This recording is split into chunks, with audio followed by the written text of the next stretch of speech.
ब्रह्मा, विष्णु, महेश या अजर अमर हैं। महात्मा जी, आप बिल्कुल झूठ बोल रहे हैं।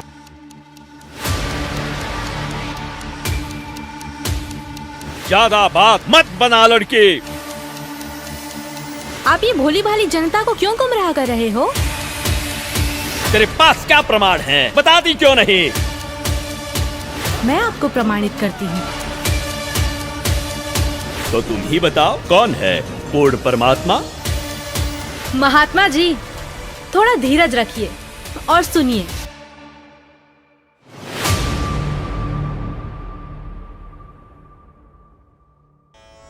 ब्रह्मा, विष्णु, महेश या अजर अमर हैं। उनकी कभी जन्म या मृत्यु नहीं होती। वही तो सृष्टि के रचनहार हैं। उनका कभी विनाश नहीं होता। वो ही जगत के पालनहार हैं। वास्तव में परमात्मा तो निराकार है। यदि आप अपने जीवन में सुख प्राप्ति चाहते हो तो एकादशी का व्रत कीजिए, श्राद्ध निकालिए। जो श्रद्धालु लोग इस जन्म में दुख भोगते हैं वो उनके पिछले जन्मों के कर्मों का फल है, और पिछले जन्मों के कर्म फल को भगवानों को भी भोगना पड़ता है। तो फिर आम जीव की क्या औकात है? अगर परमात्मा की प्राप्ति चाहते हो तो हमारे साथ बोलिए, हरे राम राम राम हरे हरे, हरे राम राम राम हरे हरे, हरे कृष्णा कृष्णा कृष्णा हरे हरे, हरे कृष्णा कृष्णा कृष्णा हरे हरे। बोलो शेरा वाली माता की राधे राधे राधे राधे राधे राधे राधे राधे। भक्तों, यदि आप में से किसी के भी मन में कोई भी आशंका हो, कोई भी प्रश्न हो तो निसंकोच पूछिएगा। महात्मा जी, आप ये भोली भाली जनता को क्यों गुमराह कर रहे हो? अरे दुष्ट लड़की, तेरा ये बोलने का दुस्साहस कैसे हुआ? तेरे पास क्या आधार है कि मैं जनता को गुमराह करता हूँ? लगता है ये हिंदू विरोधी है। ए चल नीचे बैठ।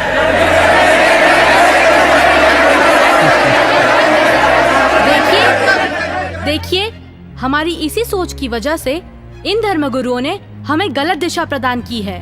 मैं भी हिंदू धर्म की हूँ और मैं अपने धर्म को श्रेष्ठ मानती हूँ। दरअसल पाखंड केवल हिंदू धर्म में ही नहीं बल्कि मुस्लिम धर्म तथा अन्य धर्मों पर भी चरम सीमा पर है। लेकिन ये हिंदू धर्म की आड़ में नकली संत अपना मनमाना आचरण करके शास्त्रों के विरुद्ध ज्ञान दे रहे हैं, और यही कारण है कि भक्ति करने वाले भक्त को वो लाभ नहीं मिले जो मीराबाई को मिला है, ध्रुव प्रहलाद को मिला है, नानक जी को मिला है। मैं किसी का विरोध नहीं कर रही। मैंने खुद अपने शास्त्रों को पढ़ा है और मेरे मन में भी कुछ प्रश्न हैं। लेकिन दुर्भाग्यवश हमारे समाज में अपने धर्म को, अपने शास्त्रों को, अपने परमात्मा को जानने की कोशिश करता है तो उसे आप जैसे भोले श्रद्धालु धर्म विरोधी समझने लगते हैं। पर आज मैं जो आप सभी को सच्चाई बताने जा रही हूँ, जो शायद आपने पहले कभी नहीं सुनी होगी।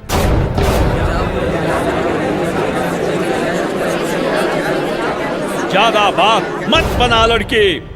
तेरे पास क्या प्रमाण है? बताती क्यों नहीं? महात्मा जी, थोड़ा धीरज रखिए और सुनिए। आप ही ने तो कहा था ब्रह्मा, विष्णु, महेश अजर अमर हैं, उनका कभी विनाश नहीं होता, वही सृष्टि के रचनाहार हैं। मैंने टीवी पर एक संत रामपाल जी का सत्संग सुना, उसी से पता चला। पता है उन्होंने क्या कहा? रुकिए एक मिनट, अभी बताती हूँ।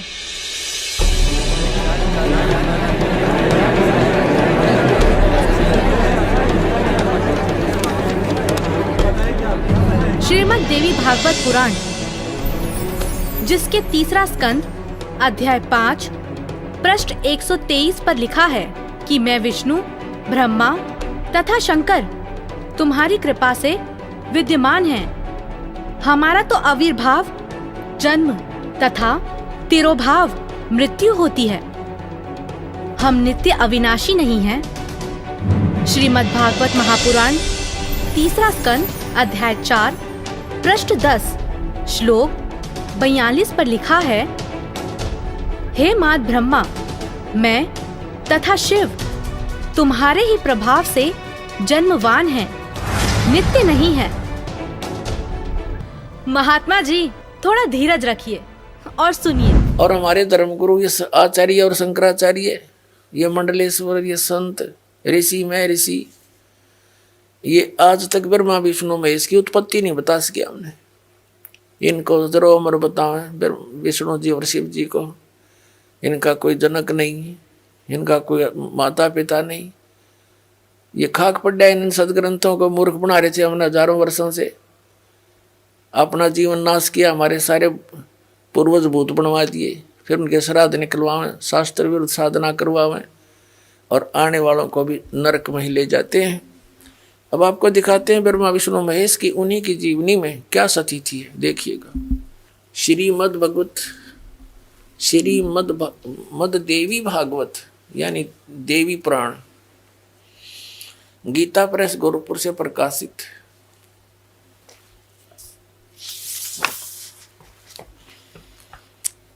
संपादक हनुमान प्रसाद पोदार, चिमनलाल गोस्वामी। थोड़ा सा हिंट दिखाएंगे 123 पृष्ठ पे। 3 स्कंद। भगवान विष्णु अपनी माता दुर्गा की, देवी की स्तुति करते हुए कह रहे हैं, तुम शुद्ध स्वरूपा हो, ये सारा संसार तुम ही से उद्भासित हो रहा है। मैं ब्रह्मा और शंकर, हम सभी तुम्हारी कृपा से विद्यमान हैं। हमारा आविर्भाव यानी जन्म और तिरोभाव माने मृत्यु हुआ करता है। हमारा तो जन्म और मृत्यु हुआ करता है। केवल तुम ही नित्य हो, जगत जननी हो, प्रकृति और सनातनी देवी हो। भगवान शंकर बोले, देवी यदि महाभाग विष्णु तुम्ही से प्रकट हुए हैं तो उनके बाद उत्पन्न होने वाले ब्रह्मा भी तुम्हारे बालक हुए। फिर मैं तमोगुणी लीला करने वाला शंकर क्या तुम्हारी संतान नहीं हुआ? अर्थात मुझे भी उत्पन्न करने वाली तुम ही हो। शिवे, संपूर्ण संसार की सृष्टि करने में तुम बड़ी चतुर हो। इस संसार की सृष्टि, स्थिति और संहार में तुम्हारे गुण सदा समर्थ हैं। उन्हीं तीनों गुणों से उत्पन्न हम ब्रह्मा विष्णु एवं शंकर नियमानुसार कार्य में तत्पर रहते हैं। अब इसे यह भी सिद्ध हो गया, तीनों गुणों से उत्पन्न रजगुण ब्रह्मा, सतगुण विष्णु, तमगुण शंकर केवल नियमित कार्य में तत्पर रहते हैं। इस पवित्र सदग्रंथ ने, पवित्र पुराण ने, देवी पुराण ने 5 कंसेप्ट क्लियर कर दिए, 5 पॉइंट कति साफ कर दिए। नंबर 1, दुर्गा देवी ब्रह्मा विष्णु महेश जी की माता है। दुर्गा जी को प्रकृति भी कहते हैं। तीसरा, ब्रह्मा विष्णु महेश की जन्म मृत्यु होती है। चौथा, ये ब्रह्मा रजगुण, विष्णु सतगुण और शिव जी तमगुण है। और 5वां कि ये केवल नियमित कार्य ही कर सकते हैं, जैसा आपके भाग्य में है वैसा ही दे सकते, उसमें कोई परिवर्तन नहीं कर सकते। इस शिवपुराण के अंदर लिखा है, पवित्र शिवपुराण के अंदर, कि श्री ब्रह्मा जी रजगुण और श्री विष्णु जी सतगुण का आपस में विवाद हो गया, झगड़ा हो गया। अपना आत्मा दास का है तो विदग्ध इनके इतिहास बताते हैं तो आपको स्वीकार्य होगा। ये देखिए, ये है श्री शिव महापुराण हिंदी टीका सहित भाग 1। श्री शिव महापुराण विद्या अवरिधि पंडित ज्वाला प्रसाद जी मिश्र कृत हिंदी टीका सहित, खेमराज श्री कृष्णदास प्रकाशन मुंबई, इतने यहाँ से प्रकाशित है। हम इसके ये देखिएगा, इसके पृष्ठ नंबर 11 से हम शुरू करेंगे। ये है विद्वेश्वर संहिता भाग 1 छठा अध्याय। नंदी केश्वर बोले, हे योगीधर, आगे एक समय विष्णु भगवान शेष शैया पर अपने गरुड़ आदि पार्षदों से संयुक्त लक्ष्मी सहित शयन करते थे। उस समय ब्रह्म ज्ञानियों में श्रेष्ठ ब्रह्मा जी, अब यहाँ के ही से ब्रह्म ज्ञानी है, देखियो, अपनी इच्छा से ही वहाँ आए। सब प्रकार सुंदर सेज पर शयन करते हुए कमल लोचन विष्णु जी से पूछने लगे,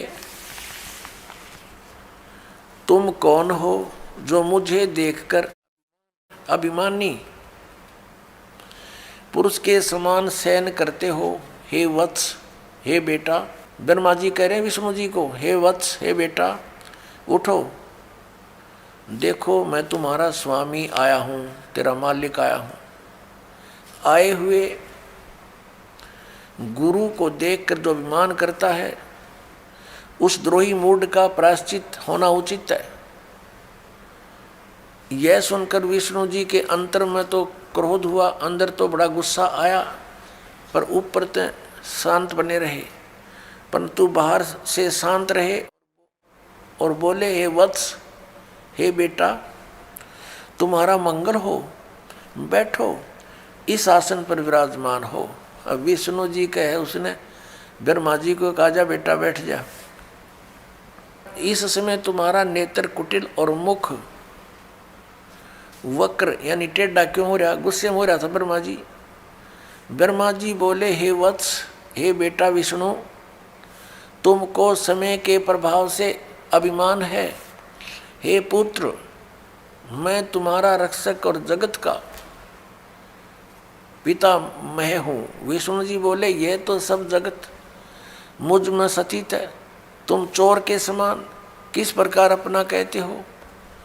तुम मेरी नाभि कमल से उत्पन्न हुए हो, इससे मेरे पुत्र हो, मुझे पुत्र कहना सर्वथा व्यर्थ है। नंदी केश्वर बोले, इस प्रकार ब्रह्मा विष्णु दोनों ही रजोगुण से मुग्ध होकर विवाद करने लगे। मैं श्रेष्ठ हूँ, मैं स्वामी हूँ, ऐसा कहकर एक दूसरे को मारने की इच्छा से युद्ध करने में उत्सुक हुए। अब देखो, संपूर्ण देवता विमान में बैठकर वो तो लठ बजाने तैयार हो रहे हैं, और हमारे देवता फिर क्या क्रिया करते हैं। तब संपूर्ण देवता विमानों में बैठकर उस महाअद्भुत युद्ध को देखने चले आए और आकाश में उनके ऊपर फूल बरसाने लगे। वारे देवताओं, अब हम उस प्रसंग पर आते हैं कि जिसके अंदर ये कहा गया है इसी पवित्र पुराण में कि ब्रह्मा और विष्णु तुम भगवान नहीं हो, यू आर नॉट गॉड। देखिए, अब हम आगे हैं 17 पृष्ठ पे, और विद्वेश्वर संहिता भाग 1 अध्याय 9, ये वही प्रसंग यहां तक चल रहा। नंदी केश्वर बोले, इस प्रकार भगवान ने उन नम्र हुए। अब क्या हुआ कि उन दोनों के बीच में, अभी आपको बताया था, उन दोनों ब्रह्मा और विष्णु जो लड़ रहे थे उनके बीच में एक पिलर खड़ा कर दिया, तेजों में लिंग बहुत लंबा चौड़ा, जिसका कोई और छोर उन दोनों को नहीं मिला। और फिर ये स्वयं प्रकट हो गया। कौन? इनका पिता, ये सदाशिव बोलते हैं इसको, ये काल ब्रह्म, जिसने गीता का ज्ञान दिया। अब यहाँ देखिए, हम जो आपको दिखाया था, फिर देखिए, ये पृष्ठ 17 पे विद्वेश्वर संहिता भाग 1 अध्याय 9 पर नंदी केश्वर बोले, इस प्रकार भगवान ने उन नम्र हुए ब्रह्मा और विष्णु पर अनुग्रह करके उनके युद्ध में परस्पर उनकी सेना मारी गई थी, उस सब को यहाँ देखें। उन दोनों की अज्ञानता और वैर को दूर करने के अर्थ उनसे क्या कहा? भगवान ने काल भगवान ने, सदाशिव ने क्या कहा कि मेरे सकल और निष्कल यानी साकार और निराकार में भेद से दो रूप हैं, परंतु और ईश्वर नहीं है, मेरे अतिरिक्त कोई प्रभु नहीं है। इस कारण उनके दो रूप नहीं हो सकते, पहला सतम रूप और दूसरा पीछे मूर्तिमान रूप धारण किया। इसमें ब्रह्म रूप निष्कल है, ये निष्कल है, निष्फल नहीं, और ईश्वर रूप सगुण है। मेरे ये दोनों रूप सिद्ध हैं, दूसरे किसी के नहीं हो सकते। इस कारण तुम दोनों को अथवा दूसरों को ईश्वर तव की प्राप्ति नहीं हो सकती। तुमने जो अज्ञान से अपने को ईश माना, तुमने अज्ञान से अपने को ईश यानी भगवान माना, यह बड़ा अद्भुत हुआ। उसके दूर करने को ही मैं रण स्थान में आया। अब तुम दोनों अभिमान त्याग कर मुझ ईश्वर में अपनी बुद्धि लगाओ। मेरे प्रसाद से लोक में सब अर्थ प्रकाश होते हैं। ये इनको समझ नहीं सके, इसलिए ये बताने वाले तुम्हारे गुरु झूठे हैं। अब उन झूठे गुरुओं की देख दिखाऊं आपको, निरी झलक, एक नहीं गुणीय झलक दिखाऊंगा। देखिएगा पवित्र शिव पुराण, ये गीता प्रेस गोरखपुर से प्रकाशित है, सचित्र मोटा टाइप, केवल हिंदी, संपादक है हनुमान प्रसाद पोदार।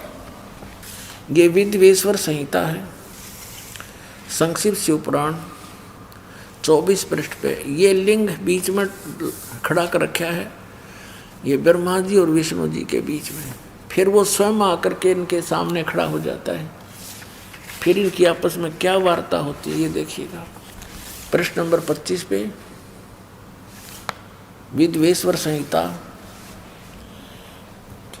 ब्रह्मा और विष्णु ने पूछा, प्रभो इस काल से पूछा, सृष्टि आदि 5 कर्तों के लक्षण क्या है, यह हम दोनों को बताइए। भगवान शिव बोले, मेरे कर्तव्यों को समझना अत्यंत गहन है, तथापि मैं कृपा पूर्वक उनके विषय में बता रहा हूँ। ब्रह्मा और विष्णु सृष्टि, पालन और संहार, तिरोभाव और अनुग्रह, ये 5 ही मेरे जगत संबंधी कार्य हैं जो नित्य सिद्ध हैं। संसार की रचना जो आरंभ है उसी को सर्ग या सृष्टि कहते हैं। यहाँ क्या कहता है, पुत्रों, ब्रह्मा और विष्णु को कह रहा, पुत्रों तुम दोनों ने तपस्या करके कहता तुमने तपस्या कर ली और मन प्रसन्न होकर दे दिए।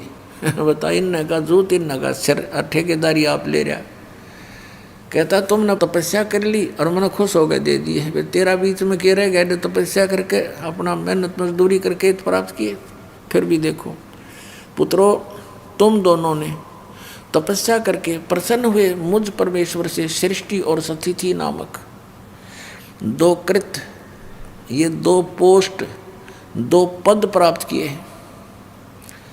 ये तुम बहुत प्रिय। इसी प्रकार मेरी विभूति स्वरूप रुद्र और महेश्वर ने है, यो मैं नहीं है, ने 2 अन्य उत्तम कृत्य संहार और तिरोभाव मुझसे प्राप्त किए, परंतु अनुग्रह नामक कृत दूसरा कोई नहीं पा सकता। अब देखो, अब क्या हो गए, 2 तो ये हो गए ब्रह्मा और विष्णु, इसने सृष्टि और सतिथि नाम के 2 जॉब मिल गई, और रुद्र और महेश्वर ये 4 हो गए, और 5वां यू बोलनिया। इतना स्पष्ट हो गया अपना आत्मा। अब ये भी सिद्ध करना पड़ेगा कि वो काल बोल रहा था। ये काल है ब्रह्मा विष्णु महेश का पिता, और दुर्गा इनकी माता, अष्टंगी, 8 भुजाओं में शस्त्र ले रही, इसको अष्टंगी भी कहते हैं। ये देखिएगा। अब इसी पर इस 26 पृष्ठ पर ही अभी आप यहाँ पढ़ रहे थे, और अब यहाँ पढ़ेंगे हम इसी पर।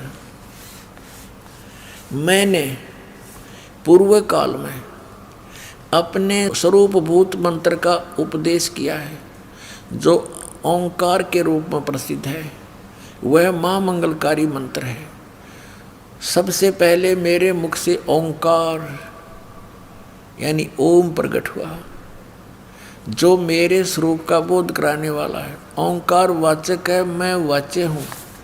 यह मेरा मंत्र है, यह मंत्र मेरा स्वरूप ही है। प्रतिदिन ओंकार का निरंतर स्मरण करने से मेरा ही सदा स्मरण होता है। मेरे उत्तरवर्ती मुख से अकार का, पश्चिम मुख से उकार का, दक्षिण मुख से मकार का यानी ए ऊ और मैं, जिससे ये ओम बनता है। और पूर्ववर्ती मुख से बिंदु, ये जो ओम है इसके विषय बता रहा कि यू ए ऊ और यू पर बिंदु,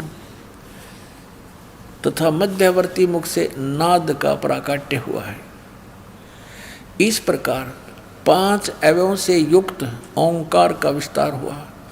इन सभी अवयवों से, इन सभी पार्टों से ए ऊ मैं बिंदु और इस बिंदु से नाद से कहते ये एकीभूत होकर यह प्रणव ओम नामक एक अक्षर हो गया।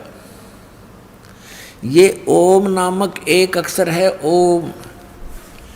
इसको ओंकार कहो, इसको ओम कहो, और चाहे ऐसा लिखकर इसको एक अक्षर ओम कहो। ये ओम है, एक अक्षर हो गया, और ये मेरा मंत्र है। असली मंत्र कहता है ये है मेरा। संत रामपाल जी महाराज ने देवी भागवत पुराण, शिव पुराण और शिव महापुराण से स्पष्ट किया कि ब्रह्मा, विष्णु और महेश अजर अमर नहीं हैं, तथा ये भी सिद्ध किया कि ब्रह्मा, विष्णु, महेश, ईश नहीं हैं। ये तीनों देव नाशवान हैं। और संत रामपाल जी महाराज ने यह भी सिद्ध किया कि प्रकृति अर्थात शेरावाली उनकी माता है और सदाशिव अर्थात काल भगवान ब्रह्मा, विष्णु और महेश के पिता हैं। तो बताओ महाराज जी, अब आपके पास क्या जवाब है? आप ही ने तो कहा परमात्मा निराकार है। हाँ, तो गलत क्या कहा? परमात्मा तो निराकार ही है, और यही हमारे वेद शास्त्र कहते हैं। महात्मा जी, आप बिल्कुल झूठ बोल रहे हैं। शास्त्रों में कहीं नहीं लिखा कि परमात्मा निराकार है। शास्त्रों में क्या लिखा है ये मैं आपको बताती हूँ, जो कि मुझे संत जी के प्रवचनों द्वारा पता चला।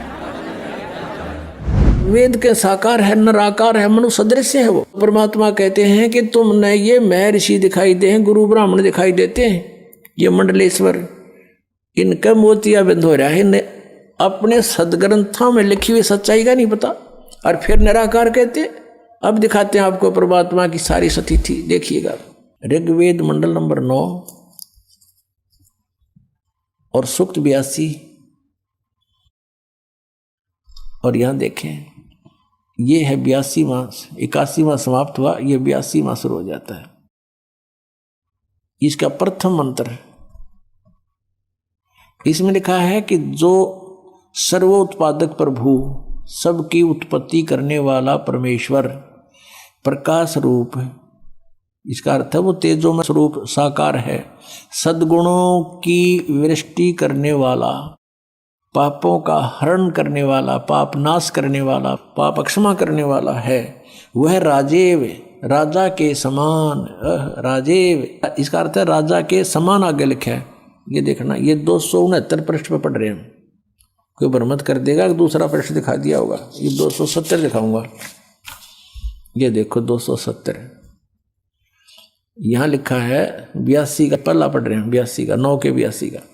राजा के समान दर्शनीय है, वो देखने जोगा है, विजिबल है, वो साकार है। राजा की तरह तो मनुष्य जैसा ही हुआ। और वह पृथ्वी आदि लोक लोकांतरों के चारों ओर शब्दमान हो रहा है। वह वर्णीय पुरुष को, वर्णीय माने अच्छी आत्मा को, श्रेष्ठ पुरुष को, जो दृढ़ भक्त है, जो दृढ़ भक्त है उसको पवित्र करता हुआ प्राप्त होता है। जैसे आदरणीय धर्मदास साहिब जी को, जो दृढ़ भक्त थे, उसके बाद डगमग नहीं हुए। आदरणीय मुलुकदास साहिब जी को, आदरणीय दादूदास साहिब जी को, आदरणीय गरीबदास साहिब जी गांव छुड़ानी जिला जज्जर हरियाणा वाले को, और आदरणीय गीसा दास साहिब जी को गांव खेखड़ा मेर यूपी वाले को, ये दृढ़ भक्ति आज तक डगमग नहीं हुए, दुनिया को हिला के रख दिया इन्होंने। इनको भगवान में ले आकर के को पवित्र करता हुआ प्राप्त होता है वर्णीय पुरुष अच्छी आत्मा को। जिस प्रकार विद्युत माने आकाशीय बिजली स्नेह वाले स्थानों को आधार बनाकर प्राप्त होता है। देखो कितना स्पष्ट किया इन्होंने। ऋग्वेद मंडल नंबर 9 और सूक्त नंबर 81 में कति कंसेप्ट क्लियर कर दिया कि वो परमात्मा राजा की तरह देखने जोगा है। राजा का अर्थ है कि वो शक्तिशाली होता है, मनुष्य सदृश ही है, राजा के समान है और साकार है, देखने जोगा है।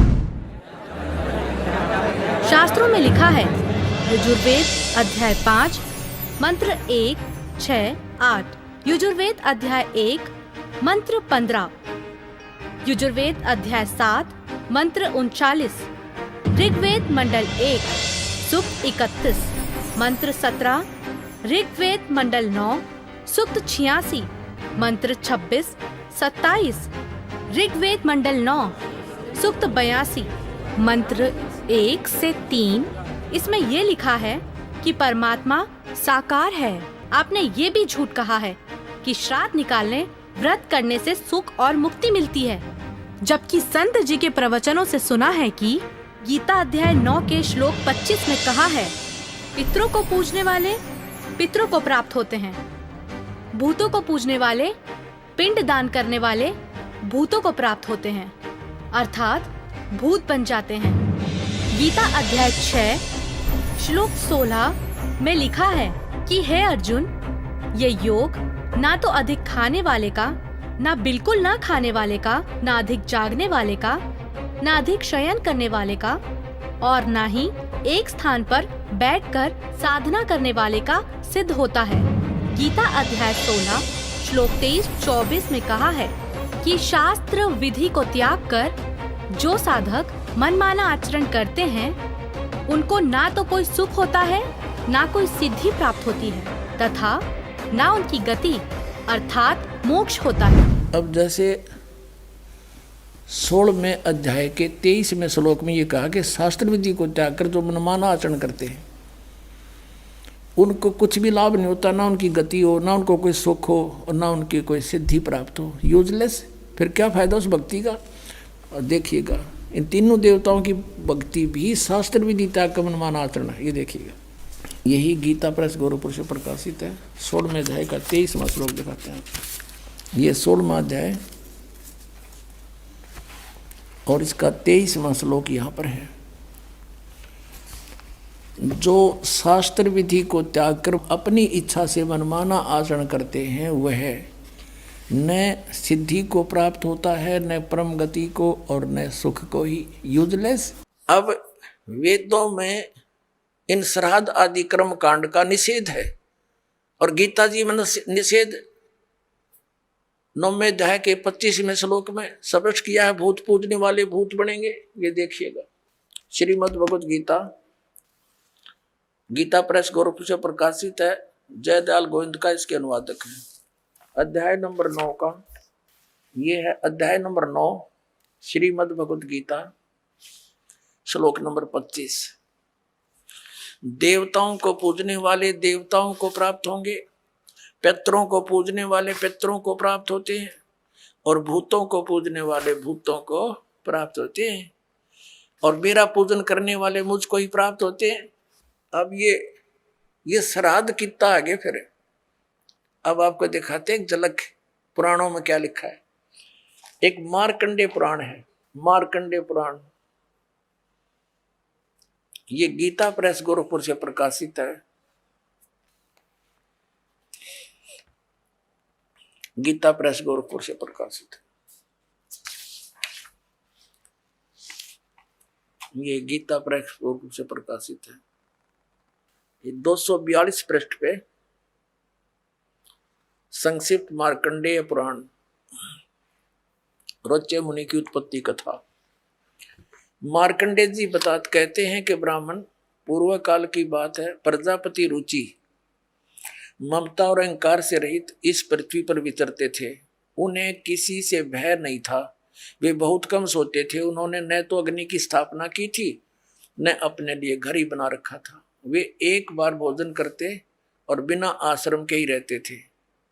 उन्हें सब प्रकार की आसक्तियों से रहित एवं मुनिवर्ती में रहते देख उनके पितरों ने उनसे कहा, ये देखिए, ये चारों आगे भूत बन रहे, ये देखो, ये रुचि ऋषि है, ये इनके पहले बने हुए वो पंडित जी सारे भूत पूज का भूत बन गए। अब ये दिख गए इसने सारे इकट्ठे। पितर बोले, बेटा, विवाह स्वर्ग और अपवर्ग का हेतु होने के कारण एक पुण्यमय कार्य है। ये तो इन पितरों के वचन हैं, ये तो पितरों के वचन है जो अपनी सलाह दे रहे हैं। अब देखना, उसे तुमने क्यों नहीं किया? ग्रस्त पुरुष समस्त देवताओं, पितरों, ऋषियों और अतिथियों की पूजा करके पुण्यमय लोकों को प्राप्त करता है। वह सभा के उच्चारण से देवताओं को,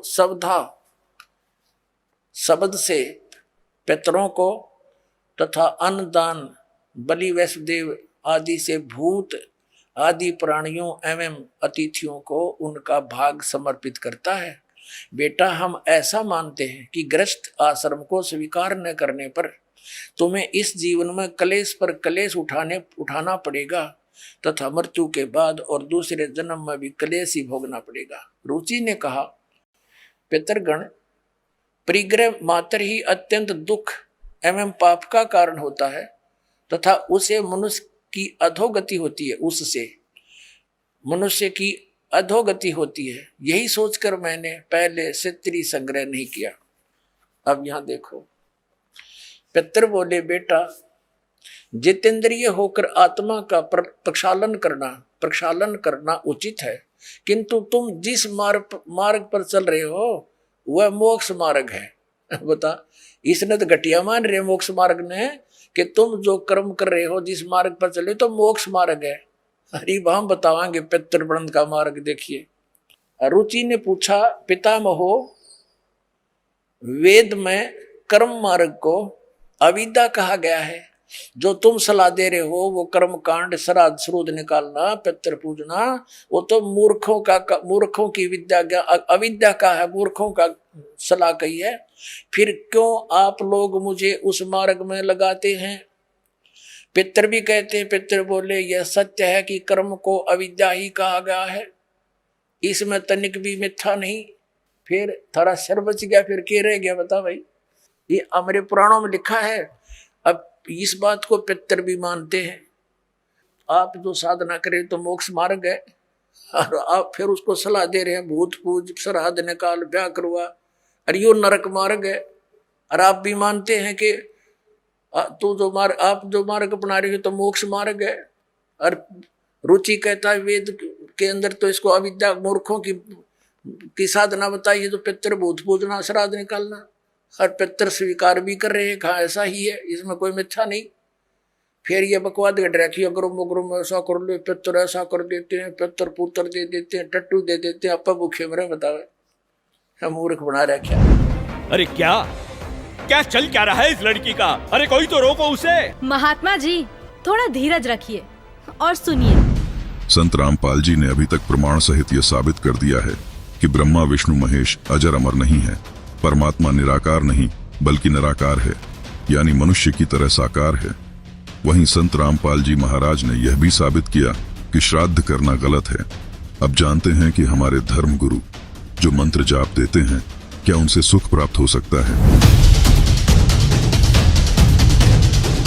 अगर परमात्मा की प्राप्ति चाहते हो तो हमारे साथ बोलिए, हरे राम राम राम हरे हरे, हरे कृष्णा कृष्णा कृष्णा हरे हरे। बोलो शेरा वाली माता की राधे राधे राधे राधे।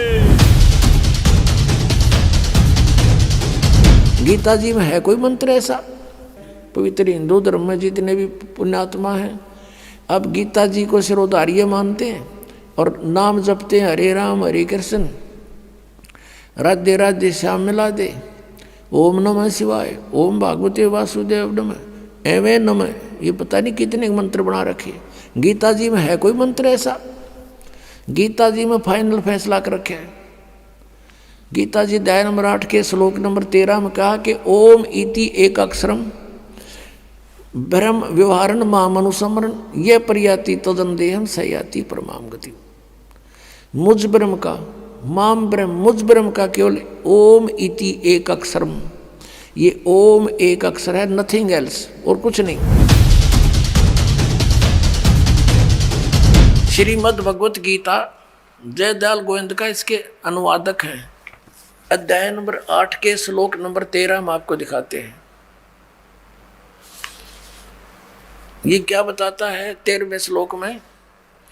ओम इति एकाक्षरम ब्रह्म व्यवहारण माम अनुसमरण ये प्रयाति तजंदेहम स याति परमाम गतिम। माम ब्रह्म, मुझ ब्रह्म का केवल ओम यह एक अक्षर है जो उच्चारण करके श्रवण करता हुआ यह प्रयाति तजंदेहम जो शरीर छोड़कर जाता है ये श्रवण करता हुआ स याति परमाम गतिम जो ओम से मिलने वाली, यह शुरू किया ओम ओम, यह इनका अनुवाद है। यह एक अक्षर रूप ब्रह्म को उच्चारण करता हुआ, अक्षर रूप ब्रह्म को नहीं, ये वो कहता माम ब्रह्म, मुझ ब्रह्म का केवल एक ओम अक्षर है, नथिंग एल्स। निचिंतन करता हुआ शरीर त्याग कर जाता हुआ पुरुष परम गति को प्राप्त होता है। यानी ओम से होने वाली जो परम गति है ये ओम, और इन्होंने इस ओम को ऐसे लिखा अनुवाद में ओम ओम, ये समझो चाहिए सब ओम नाम का जाप है इसका, और ब्रह्मलोक में चले जाओगे। अब 17वें अध्याय के गीता जी के 23वें श्लोक में कहा है कि उस सच्चिदानंद घन ब्रह्म के पाने का 3 मंत्र का जाप का निर्देश है, नथिंग एल्स। निर्देश माने नथिंग और कुछ नहीं, सिंपल ओनली डायरेक्शन, ये है। देखिएगा 17वें अध्याय का और 23वां श्लोक श्रीमद् भगवत गीता, और ये 17वां अध्याय, 17वें का 23वां श्लोक है। ओम तत्सत इति निर्देश है ब्रह्मण है त्रिविध है समर्थ है ब्राह्मणा तेन वेदा च यज्ञा विहिता पुरा। ओम ओम तत् तत् सत सत, ऐसे यह 3 प्रकार का सच्चिदानंद घन ब्रह्म, उस परम अक्षर ब्रह्म का मंत्र कहा है। अब सच्चिदानंद घन ब्रह्म परम अक्षर ब्रह्म का मंत्र ओम तत् सत, उसको पाने का। ओम तो पुण्यात्मा सीधा है ब्रह्म अक्षर पुरुष का, और जो तत् है वो अक्षर पुरुष का, और सत है ये परम अक्षर ब्रह्म का। ये भी कोड वर्ड है, सांकेतिक शब्द है। ओम और तत् जो सांकेतिक शब्द है वो दोनों मिलकर ये सतनाम बनता है 2 अक्षर का।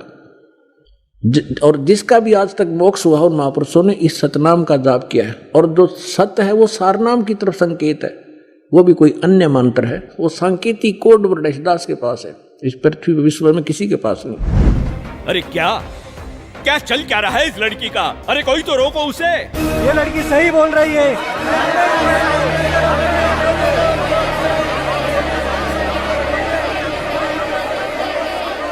और हद तो तब हो गई बाबा जी जब आपने कहा परमात्मा पाप नहीं काटते, कर्म का भोग तो भोगना ही पड़ता है, चाहे कितनी ही भक्ति कर लो। सब झूठ है, सब। आपको पता है हमारे शास्त्र क्या प्रमाणित करते हैं? मैं बताती हूँ, जो कि मुझे संत जी के प्रवचनों द्वारा पता चला है। ऋग्वेद मंडल 10 सूक्त 161 मंत्र 2, 5 सूक्त 162 मंत्र 5 सूक्त 163 मंत्र 1 से 3 में लिखा है कि परमात्मा जो चाहे वो कर सकता है, प्रत्येक प्रकार के रोग कष्ट को नष्ट कर सकता है, और यदि कोई मृत्यु के भी निकट पहुंच जाता है तो उसे 100 वर्ष की आयु प्रदान कर सकते हैं। कबीर देव जी, कबीर परमेश्वर जी, यदि हमारी आयु शेष ना हो उसको भी आयु प्रदान कर सकते हैं। और इस दास के इस आध्यात्मिक जीवन काल में एक नहीं हजारों की संख्या में ऐसे उदाहरण है या इस संगत के अंदर, जिन्होंने सच्चे दिल से भगवान की नियमित मर्यादा में रहकर साधना की है।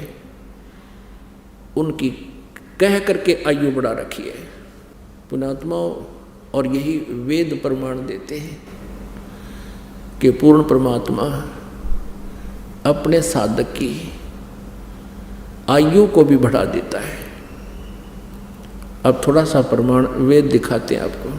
अब देखिएगा ऋग्वेद भाषा भाष्य द्वितीय भाग, ये किसने अनुवाद किया है, कहाँ से छपा है?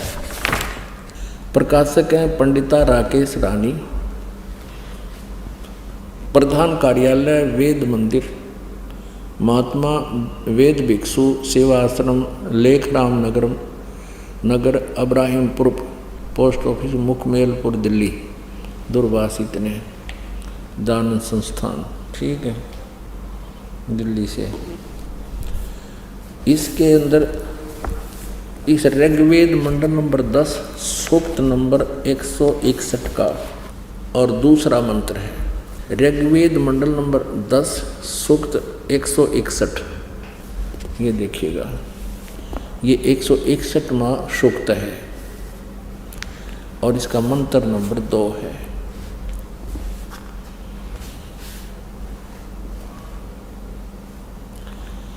यदि किसी रोगी की जीवन शक्ति समाप्त हो, यदि वह सीमा से भी परे हो गया है, यदि वह मृत्यु के सन्निकट चला गया है, तो भी उसे मैं भारी कष्टप्रद रोग के पंजे से मुक्त कराऊं तथा उसे 7 वर्ष के जीवन हेतु 100 वर्ष के जीवन हेतु सत सरदाए, यानी 7 माने 100, शरद माने सर्दी ऋतु, नौकाग्रहण इसने 40 दिवाली खा रखी है। ऐसे ये यानी 7 वर्ष के जीवन हेतु बल संपन्न करूं। भावार्थ, यदि रोगी की जीवन शक्ति समाप्त हो, यानी जीवन खत्म हो गया हो रही है और उसका रोग सीमा को पार कर गया है, तब भी परमात्मा उसे इस कष्टप्रद रोग से मुक्त कर 7 वर्ष यानी 100 वर्ष का जीवन दे सकता है। अब दिखाते हैं आपने वेद में क्या लिखा है। अब यजुर्वेद, इसका अनुवाद करता भी महर्षि सिद्धानंद है। देख कमाल की बात है।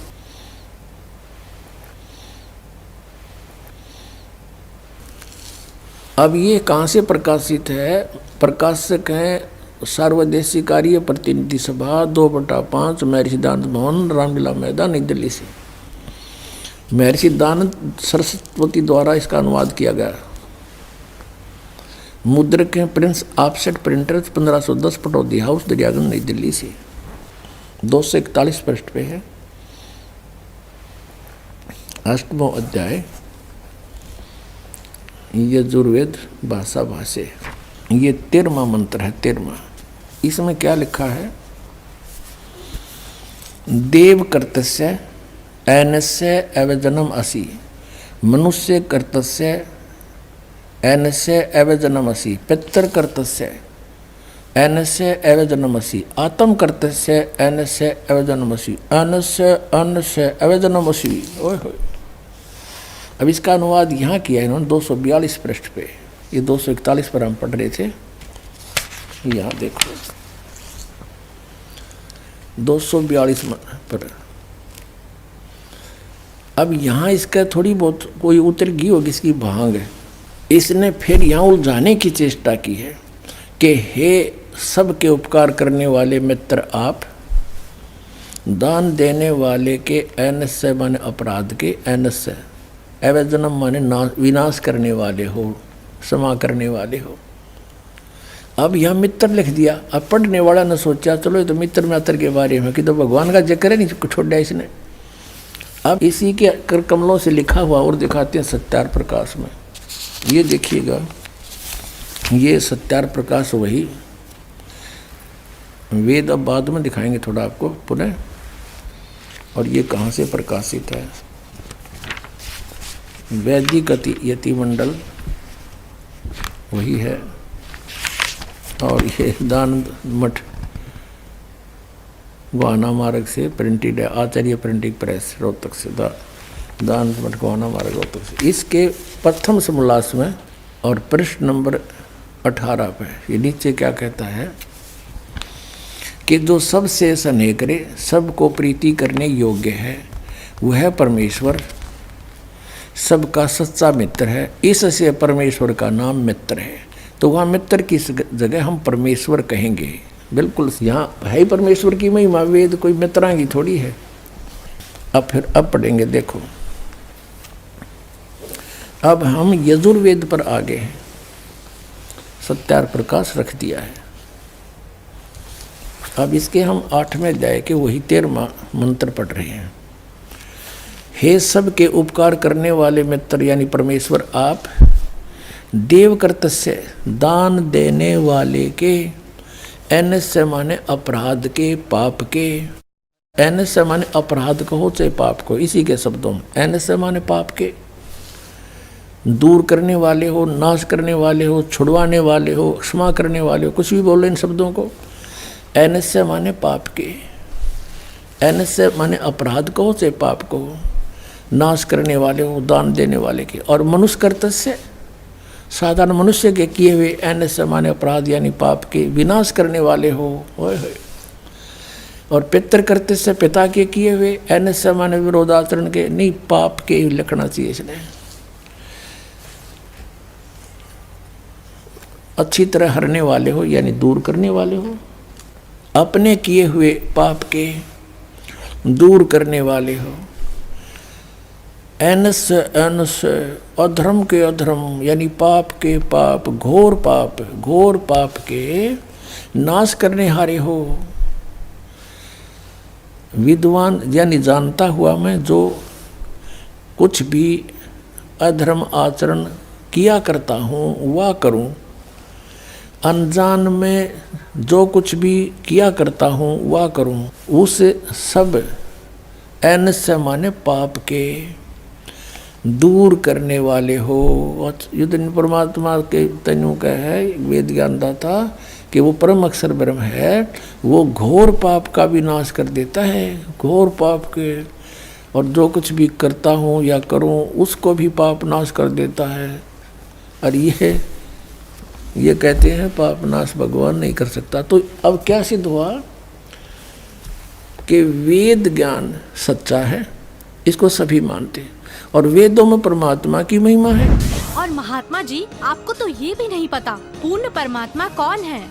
अच्छा लड़की, तो तुम ही बताओ कौन है पूर्ण परमात्मा? पूर्ण परमात्मा वो है जिसने सृष्टि की रचना की है। उस परमेश्वर का नाम है कबीर। मैं आपको प्रमाणित करती हूँ, जो कि मुझे संत जी के प्रवचनों द्वारा पता चला है। वो परमात्मा नर आकार है, मनुष्य सदृश है, वो सह शरीर है, उसका नाम कबीर है। और ऊपर सतलोक में रहता है, वहां भी मनुष्य सदृश है, राजा के समान मुकुट धारण करता है वो परमात्मा। अभी सभी पवित्र धर्मों के पवित्र सदग्रंथों से प्रमाणित किया जाएगा। ये देखिएगा, यजुर्वेद प्रकाशक है सार्वदेशिक आर्य प्रतिनिधि सभा 2/5 महर्षि दानंद भवन, रामलीला मैदान, नई दिल्ली से। ये यहाँ से छपा है। मुद्रक है Prince offset printers 1510 Pataudi house, Daryaganj, नई दिल्ली से। इस 5वें अध्याय का 32वां श्लोक आपको दिखाते हैं। ये है 5वां अध्याय 5वां, और ये यजुर्वेद, ये 32वां अध्याय श्लोक है, मंत्र है। यहाँ लिख रखा उसी गसी कबीर अंगारी असी।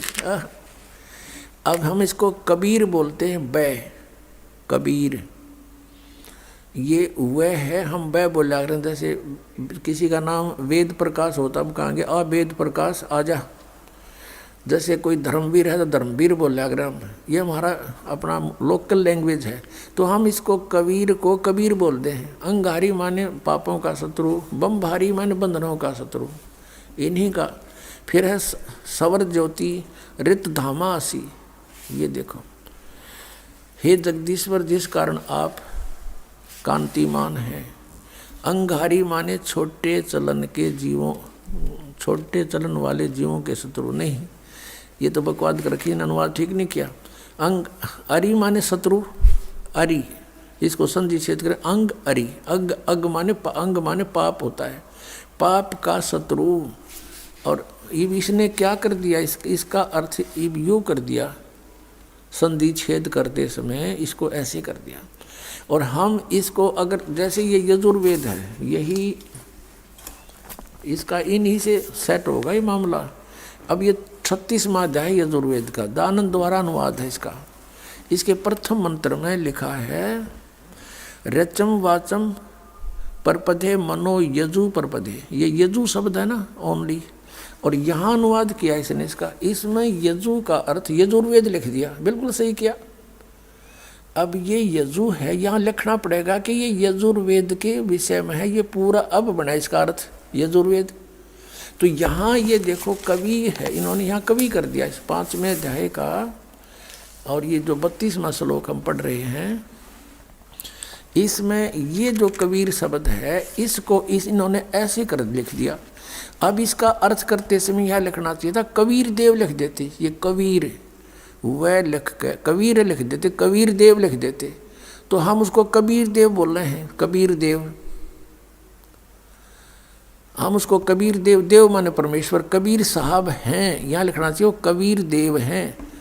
ये कहना कवि इनकी वो समस्या भी हल हो जाए, कवि वो कबीर देव लिखना था, कबीर देव हैं, हम उसको कबीर साहब बोलते हैं, कबीर अपनी लोकल लैंग्वेज में, वो कबीर साहब हैं। बमभारी माने बंधनों के, अरि माने शत्रु, ये तारा दिए जिसकी बकवास है विस्तार तेरा, अरि माने शत्रु, बंधनों के शत्रु, बस ये छोड़ दो, यानी बंधन के शत्रु, अरि माने शत्रु, बम्ब माने बंधन, बंधनों के शत्रु बंदी छोड़ हैं कौन, वो कबीर हैं, कबीर देव हैं। और अंगारी माने पाप नाशक, ये गलत अनुवाद किया इसने। और फिर कौन है वो, रत धामासी, रत धामा, सतधाम युक्त, सतलोक युक्त, हम सतधाम कहें उन्हें सतधाम, सतलोक कह देते हैं, लोक कहो धाम कहो एक ही बात है, सतलोक युक्त यानी रत धामा, यानी वो सतलोक वाले हैं, सतलोक में रहते हैं। और सवर ज्योति स्वयं प्रकाशित, सवर ज्योति इन अड़ंगा कर रखा है, अंतरिक्ष को प्रकाश करने वाले, सवर ज्योति का अर्थ है स्वयं प्रकाशित, तेजो में शरीर युक्त परमात्मा है। देखिएगा ऋग्वेद मंडल नंबर 9 सूक्त 82 का। अब 2 पढ़ते हैं। वो परमात्मा किस उद्देश्य से आता है, हे परमात्मन उपदेश करने की इच्छा से आप महापुरुषों को प्राप्त होते हो, अच्छी आत्माओं को, महान आत्माओं को प्राप्त होते हो, और आप अत्यंत गतिशील पदार्थ के समान हमारे आध्यात्मिक यज्ञों को प्राप्त होते हो, यानी अत्यंत गतिशील पदार्थ के समान, यानी जैसे बिजली चलती है, बिजली जैसी गति से आप, और उपदेश करने के लिए आते हो यहाँ पर सच्चा ज्ञान देने के लिए। आप कबीर देव हैं, आप कबीर देव, यह लिखना था, सर्वज्ञ लिख दिया, आप यहाँ लिखना था आप कबीर देव हैं, हम उसको कबीर साहब कहते हैं, आप कबीर साहब हैं, शुद्ध स्वरूप है। अब जैसे ये अभी आपको दिखा था, जहाँ यजु लिखा हो तो यजुर्वेद लिखना पड़ेगा वहाँ पर, वो इन्होंने किया भी है। महर्षि दानंद ने यजुर्वेद के 36वें अध्याय के प्रथम मंत्र में यजु का अर्थ यजुर्वेद किया है, तो यहाँ लिखना था वो कबीर देव है, वो शुद्ध स्वरूप है। हमारे पापों को हे दूर करके, हे सोम, हे अमर परमात्मा हमको सुख दे। पुण्यात्मा वेद पढ़े पर भेद न जाने, ये बात से पुराण 18। वेद पढ़े पर भेद न जाने, गुरु बिन काहू न पाया ज्ञाना, जो थो था बूछड़े मूड किसाना। गुरु बिन वेद पढ़े जो प्राणी, समझे न सार रहे अज्ञानी। ये अज्ञानी रहे इन वेदों को पढ़ा करते, मैं ऋषि को आगे इन कक्का भी नहीं पता था। अब जैसे परमात्मा मनुष्य दृश्य ये सिद्ध हो गया, राजा के समान देखने जोगा है, और वहां से गति करके आता है, जिन महापुरुषों को मिलता है। जिन महापुरुषों ने मिला उन्होंने बताया कबीर इज गॉड। वो कबीर देव काशी में हम सुल्तानी नानक तारे दादू को उपदेश दिया, जात जुलाहा भेद न पाया, वो काशी माए कबीर होया। आदरणीय गरीबदास साहिब जी गांव छोड़ाने जिला दद्दर वाले, जिनको भगवान आकर मिले थे, क्या कहते हैं गरीबदास साहिब ने फिर बताया है कि या दुनिया दा जीवन झूठा भूल गए मर जाने नू, और सर्व कला सतगुरु साहिब की हरियाए हरियाणे नू। वो परमात्मा हरियाणा में आए गरीबदास जी 280 वर्ष पहले, लगभग सन 1727 में, लगभग 300 वर्ष हो गए, 300 वर्ष से भी ऊपर हो गए। सन 1727 में परमात्मा आए थे और सन 1966 में हरियाणा और पंजाब अलग हुए। जब हरियाणा क्षेत्र का नाम पड़ा था, यो हरियाणा प्रांत बना था, उससे भी कितने वर्ष पहले, 200-250 वर्ष पहले परमात्मा ने लिख दिया, बोल दिया था। गरीबदास साहिब जी ने कहा था कि हरि आए हरियाणे नू। उनके वचन से फिर यो हरियाणा क्षेत्र आज बनकर रहा, ताकि हम इस परमात्मा की वाणी को समझा सकें। अगर ये वाणी 200 वर्ष पहले बोलते, 100 वर्ष 50 वर्ष पहले से बोलते, तो कौन से कहाँ थे? हरियाणा था ही नहीं, जब नाम निशान नहीं था। तो ये हरियाणा बनवा दिया, रीबिया वाणी हमारे को याद दिला दी कि हरि आए हरियाणे नू। प्रमाण 1। पवित्र यजुर्वेद अध्याय 29 मंत्र 25। जिस समय भक्त समाज को शास्त्र विधि त्याग कर मनमाना आचरण कराया जा रहा होता है, उस समय कबीर देव तत्व ज्ञान को प्रकट करता है। प्रमाण 2। पवित्र सामवेद संख्या 359 अध्याय नंबर 4 के खंड नंबर 25 का श्लोक नंबर 8, जो कबीर देव तत्व ज्ञान लेकर संसार में आता है, वह सर्वशक्तिमान है तथा काल के कर्म रूपी किले को तोड़ने वाला है, सर्व सुखदाता है तथा सर्व के पूजा करने योग्य है। ऋग्वेद मंडल 9 सूक्त 86 मंत्र 17। ऋग्वेद मंडल 9 सूक्त 86 मंत्र 18। ऋग्वेद मंडल 9 सूक्त 86 मंत्र 19। ऋग्वेद मंडल 9 सूक्त 86 मंत्र 20। अथर्ववेद कांड नंबर 4 अनुवाक नंबर 1 मंत्र नंबर 7। मुस्लिम धर्म के पवित्र शास्त्र कुरान शरीफ सूरत फुरकानी 25 आयत 52 से 59 में लिखा है कि कबीर परमात्मा ने 6 दिन में सृष्टि की रचना की तथा 7वें दिन तख्त पर जा विराजा, जिससे परमात्मा साकार सिद्ध होता है। राग तिलंग महला 1 पंजाबी गुरु ग्रंथ साहिब पृष्ठ नंबर 721। बाइबल में भी लिखा है, सृष्टि की रचना परमात्मा ने की, जिनका नाम है कबीर।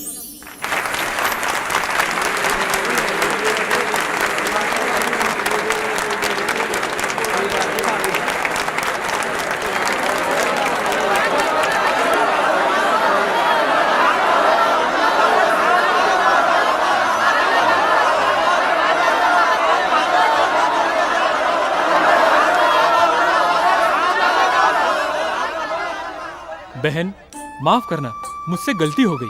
असल में हिंदू विरोधी तो ये नकली संत है जो हमें शास्त्रों के विरुद्ध भक्ति बता रहा है।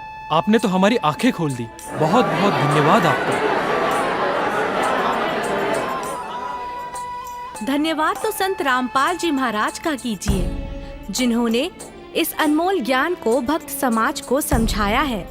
उन्हीं के ही तो टीवी चैनल पर सत्संगों को सुनकर मैंने इस अनमोल ज्ञान को प्राप्त किया है। हर रोज टीवी पर सैकड़ों बाबा आते हैं, लेकिन सही भक्ति तो संत रामपाल जी महाराज ही बताते हैं। तो बोलो संत रामपाल जी महाराज की जय। संत रामपाल जी महाराज की जय। संत रामपाल जी महाराज की जय। आओ सब मिलकर जागरूकता लाए, पाखंड और अंधविश्वास को जड़ से मिटाए। आप सुन रहे थे जगत गुरु तत्वदर्शी संत रामपाल जी महाराज जी के मंगल प्रवचन। अधिक जानकारी के लिए विजिट कीजिए हमारी वेबसाइट www.jagatgururampal